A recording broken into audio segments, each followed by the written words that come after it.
What's good, y'all? It's the one and only Nappy Head Fred coming back to y'all with another album review.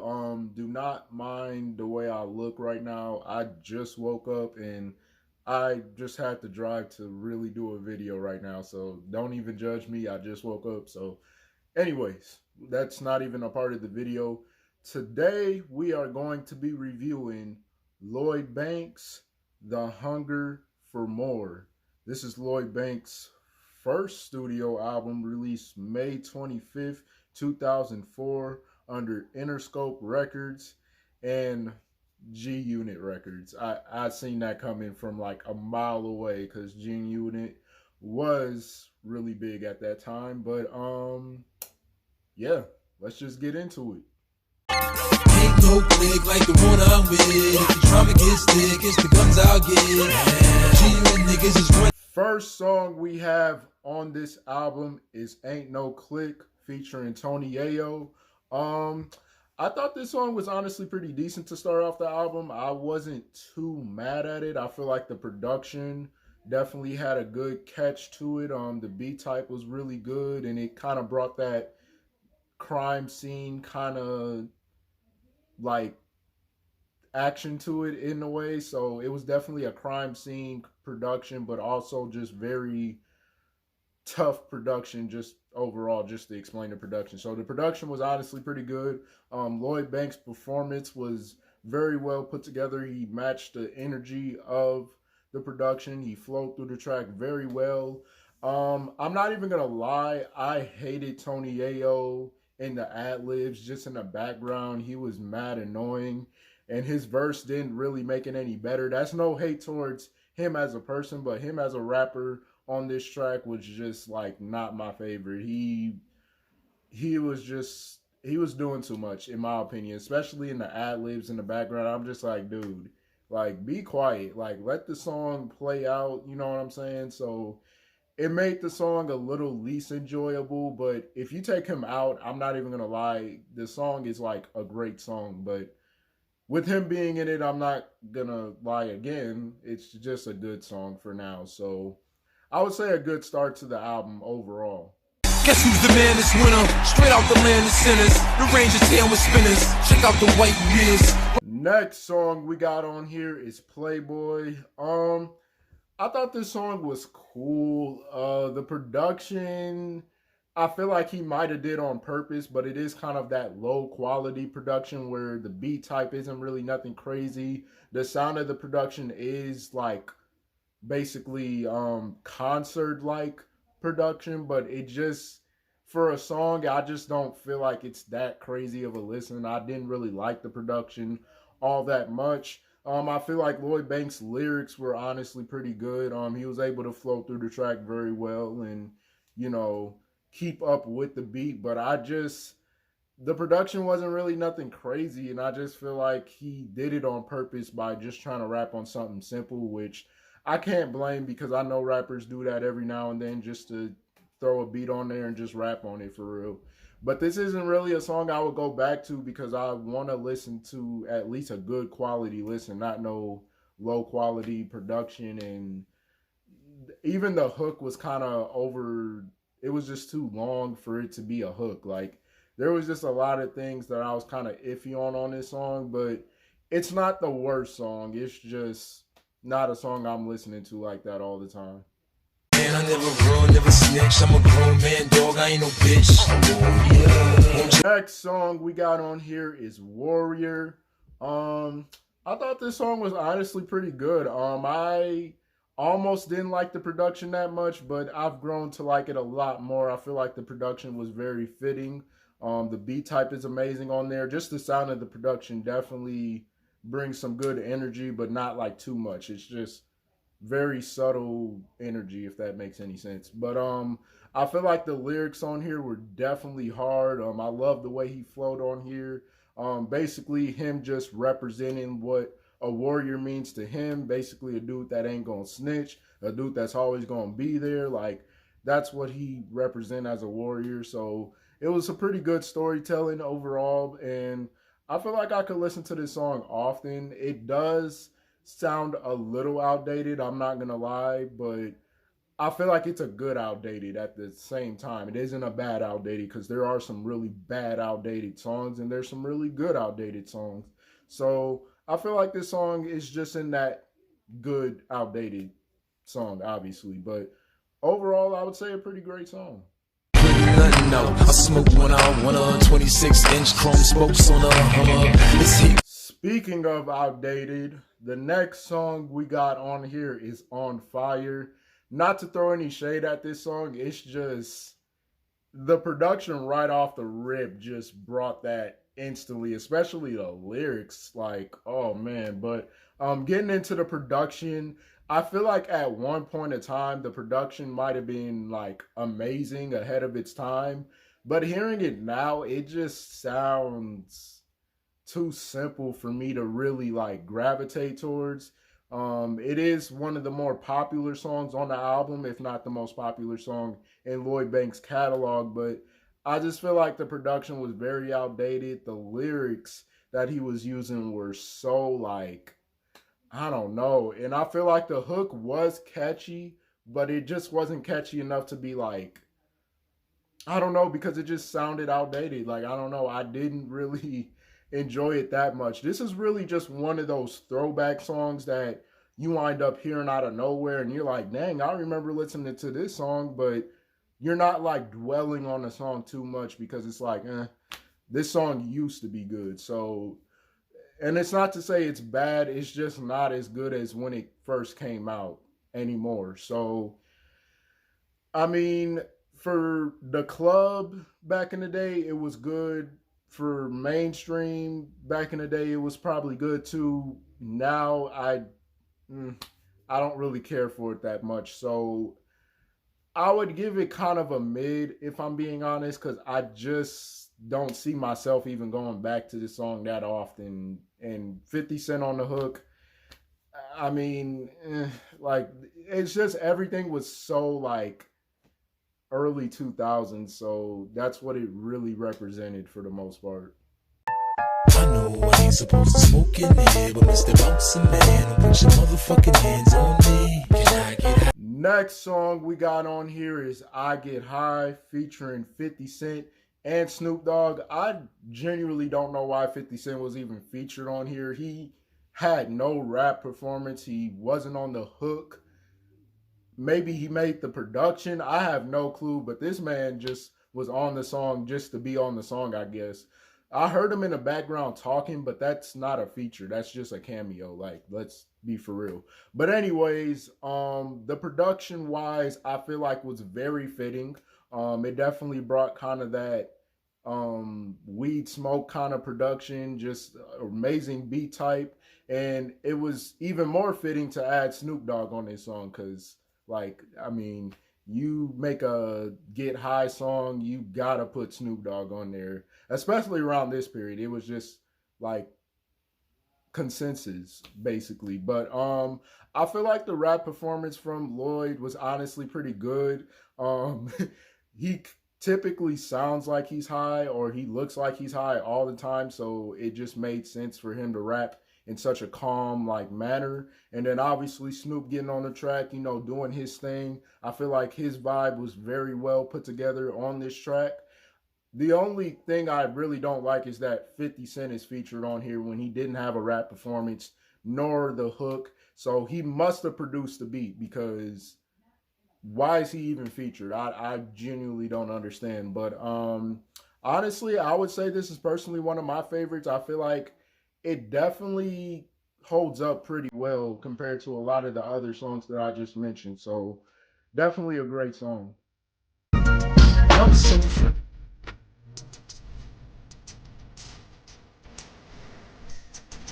Next song we got on here is I'm So Fly. Obviously one of Lloyd Banks' most popular songs, if not the most popular song on this album. I'm not gonna lie, I was nervous listening to this song because I remember hearing this when I was like really young, like as a kid. My brother used to play a lot of just music from that time period, and I used to hear it all the time. But going back to it now, it does sound pretty good still. The production I think holds up pretty well, even with the whistle sounds in the background. I feel like the beat type was really good. Just the different instruments in the production was very well put together. So I enjoyed the production overall. But even the lyrics, I feel like the lyrics, there's a lot of quotable lyrics on here. I'm not gonna lie, the I'm So Fly is a little outdated. I'm not gonna front. I don't hear many people say that as much today, but I feel like for the time being of when it came out, it sounded very good, and I would debate that it still sounds very good till this day. I do go back to this song a lot because it definitely brings that nostalgic and just that like memory, you know, in your brain kind of thing. So this is definitely a really good song. I enjoyed it a lot. It brought back a lot of memories, like I said. So um I could argue it's one of the better songs, but obviously that would be like recency kind of bias thing because like, you know, it's the most popular song on the album. So honestly, I just enjoyed this song a lot though. It's still holds up pretty good. Try stay off the payroll. I have niggas scraping the skin off your face with the same shit that peel up potatoes. I think the wrong. Next song we got on here is Work Magic featuring Young Buck. I enjoyed this song a lot. I feel like the production was definitely given that hardcore underground kind of production, amazing beat type. It just sounded like one of the toughest beats pretty much on this album to me. So overall, the production is hard. I like the production a lot. The lyrics though from Lloyd Banks, he was very aggressive on this song. The hook was also very catchy. And obviously Young Buck being the feature, he brought that energy right away. I would argue Young Buck is one of my favorite G Unit members because he has such a different style compared to everybody else because I think he's from like Louisiana or something. He just has a different sound to him compared to the New York rappers. So he just brings the aggressive energy right off the rip on this particular song. So it definitely made me like this song more when I heard Young Buck on it, not to be biased, but he just made it that much more better if it wasn't good enough. So I feel like Lloyd Banks' performance was amazing. Young Buck's performance was obviously amazing. Even though it was short, it was definitely still amazing with the time being. And this is just really one of those songs I could hear people playing back in the day when they had them really big like speakers in the back of their car. And you just, you know, you get what I'm saying, like the early 2000s kind of thing. But definitely a really dope song. And it's still a really good listen till this day. Around here, the malls, them don't play. You can hear the sound of gun spray every day. I give two fucks about what a bird said. Next song we got on here is If You So Gangsta. I actually enjoyed this song a lot. The production definitely brought like kind of an old school feel, but it was a fitting old school feel, if you know what I mean. It definitely had a pretty solid beat type. Overall, though, the rap performance is definitely the highlight of this whole song. I feel like him just rapping If You So Gangsta, like he kind of mentioned a lot of different things. If you gangsta, you would do this, you would do that, or if you not, then you would do this and do that. Like he was basically giving us a whole storytelling with that. And I feel like the hook was honestly very catchy. It just brought kind of an old school vibe, but he was able to just really compact it into something newer, if that makes any sense. Now, I will say it maybe doesn't sound as good today, but I do feel like there is some nostalgic purposes with this particular song because I remember, again, hearing this back when I was young. So, of course, I'm going to maybe have bias of liking it probably more than others. But overall, though, I think this song is really dope. I think it's an underrated song on this album. There's a lot of underrated songs that I kind of didn't mention that was underrated throughout this album. So sorry about that. But overall, this song is very underrated and definitely, I would say, a pretty good listen. It's like a throne that he don't even own. He won't sit down, give him a crown, he just throws it around. It's like a joke, he's like a king, but he don't really. Next song we got on here is Warrior Part 2 featuring Eminem, 50 Cent, and Nate Dogg. Yes, Nate Dogg. I cannot forget about him. It's kind of weird because he didn't put the features like in the title, so I guess it's a surprise track to make people surprised. Obviously one of the more popular tracks on this album, if not the most popular track in Lloyd Banks' catalog. I'm sorry, I'm blanking a little bit. I'm trying to think while I say things. But overall, I feel like this song was honestly pretty solid. I was a little skeptical with the production because I'm like, okay, it's definitely bringing that kind of southern kind of sound to it. I feel like the beat type was okay, but I'm like, I don't know, man. This could be a stretch. And then once I heard Eminem, I'm like, oh, I I was shocked. I was like, I didn't even know Eminem was on here. And then I heard 50 Cent. Then I heard Nate Dogg on the hook, and I'm like, whoa, this is a complete song. So it definitely caught me off guard. I feel like the Eminem verse right off the rip was honestly pretty good. 50 Cent's verse was definitely acceptable, especially with his kind of South Side preference to everything. I thought it was more fitting. Nate Dogg on the hook was obviously legendary. Like, he's probably one of the best, like, hook persons in hip hop, like, history. Like, he's up there. But and obviously Lloyd Banks had an amazing performance too. So they all worked well together as they should. It just caught me off guard hearing Eminem right away. I'm not even gonna lie. Not in a bad way, but just in a way like, whoa. I did not know Eminem was gonna be on here. This is a pretty long song, so take the time if you will to listen to it. But I definitely still think it sounds pretty good till this day, honestly. I can't keep my eyes off you. I can tell why them other guys lost you. Your kind's red and the flying saucer, and that's why. Next song we got on here is Karma.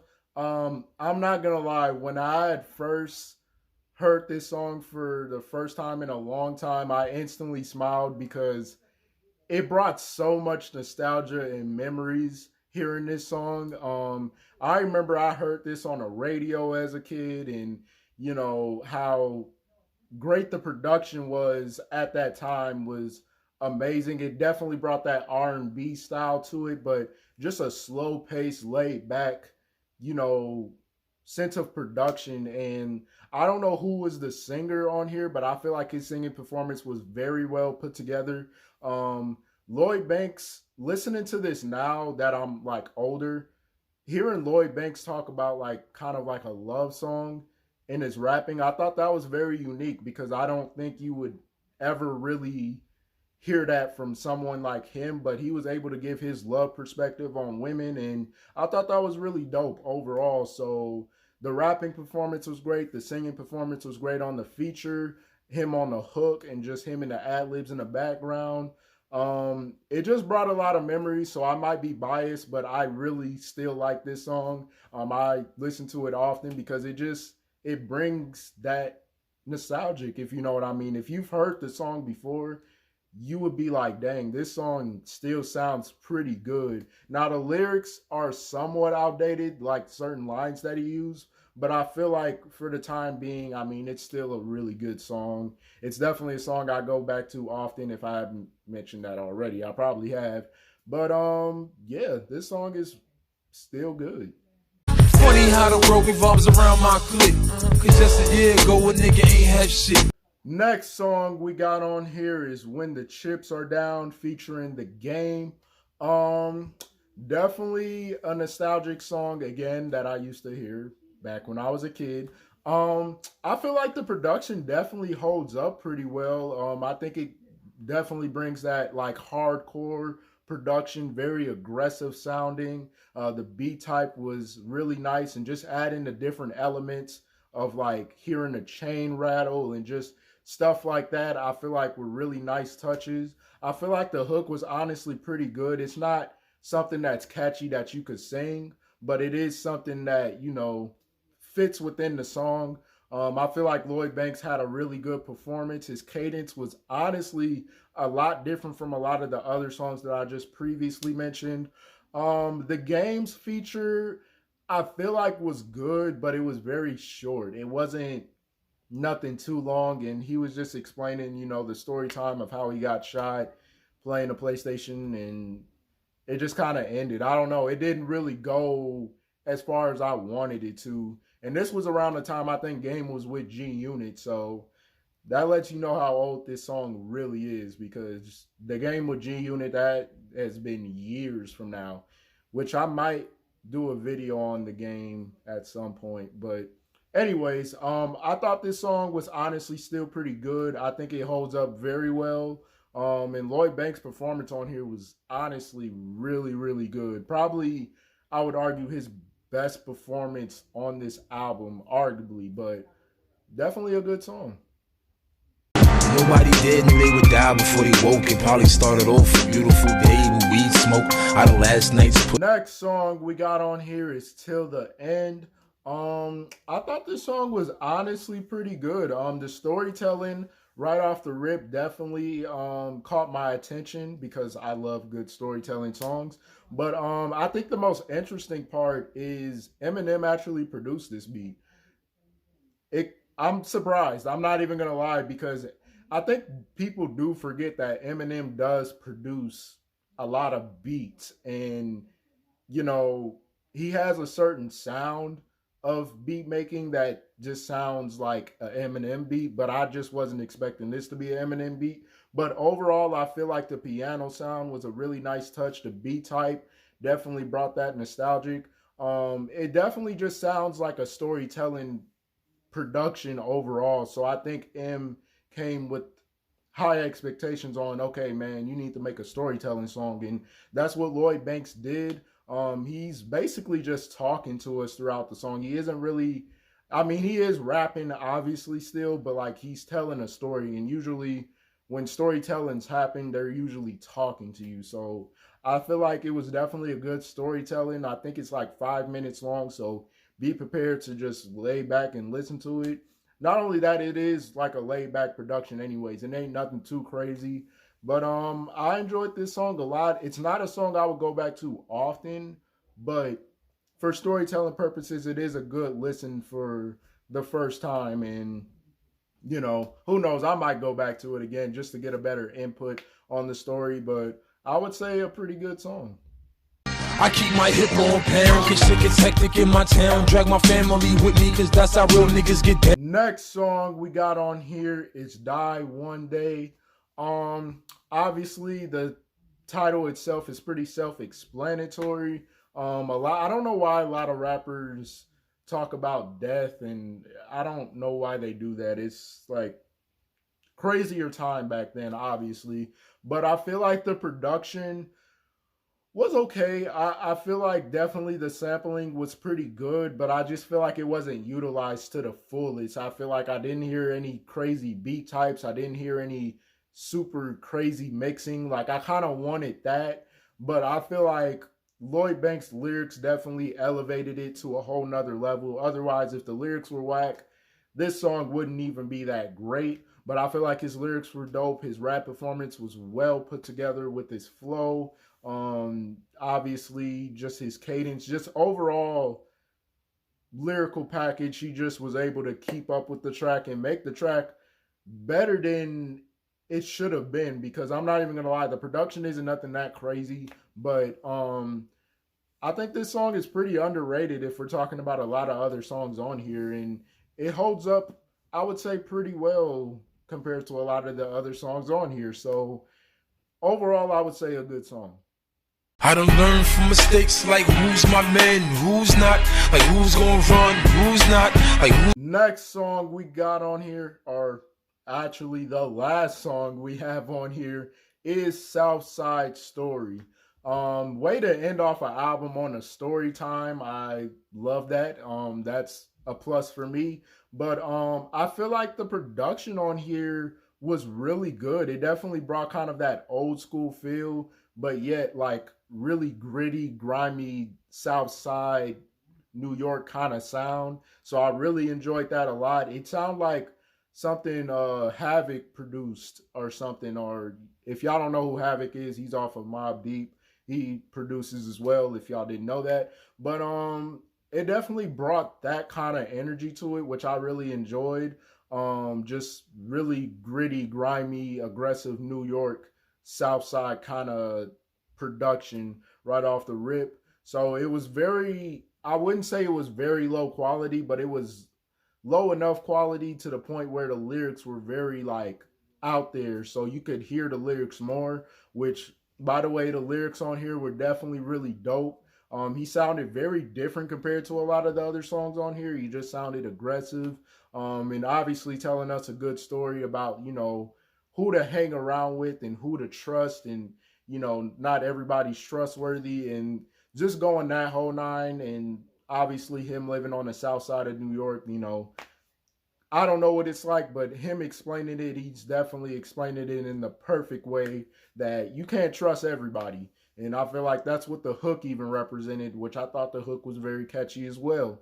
So overall, I would say a very underrated song, and it definitely brings some type of nostalgic even at that time. But it is time to get to the final thoughts. My final thoughts on this album.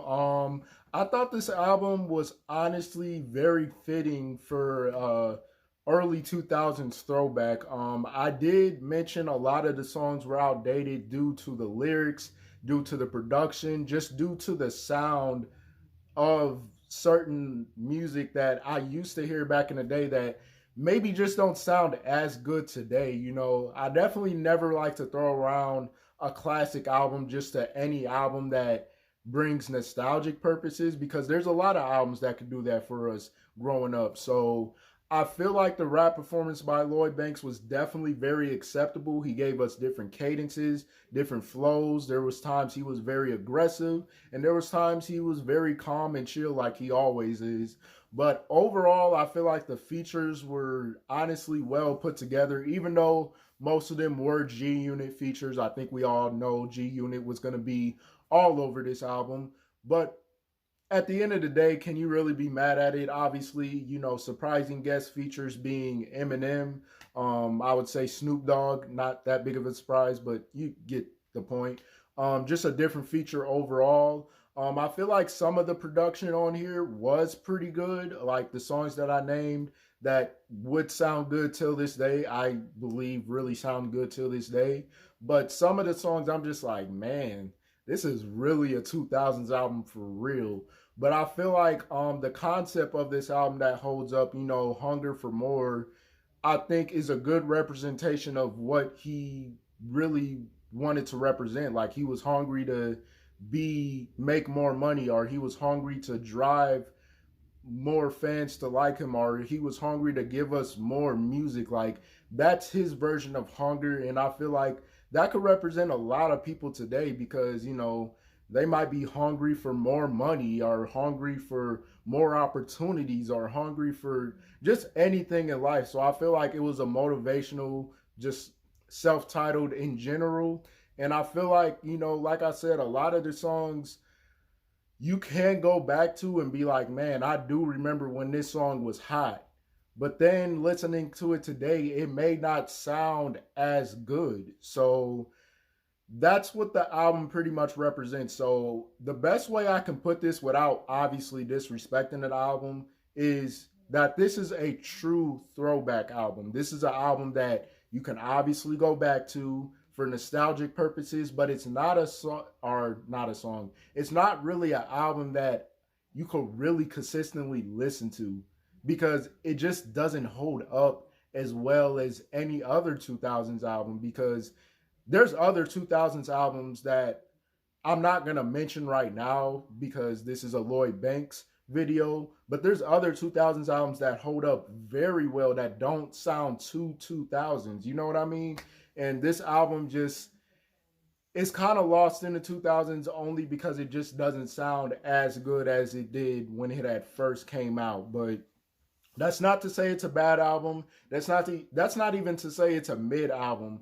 I just feel like there are certain levels to 2000s albums where there are some really good highlights, and there are some songs where you're like, I mean, it was good to listen to this song again, but I wouldn't go back to it anytime soon again. So overall, I think I'm gonna probably give my honest opinion when we get to the final verdict of this album. But I think where my mindset is, y'all probably already know what my final verdict is. But yeah, that's really about it. So we are down to the final verdict of this album, and I'm giving it a 7 out of 10. That will conclude today's video. I hope y'all enjoyed. If y'all did, like, subscribe, and comment down below what other hip-hop albums y'all want me to do. Also, click the link down in my description for all my social medias. But yeah. Sorry. I'll catch y'all on the next video.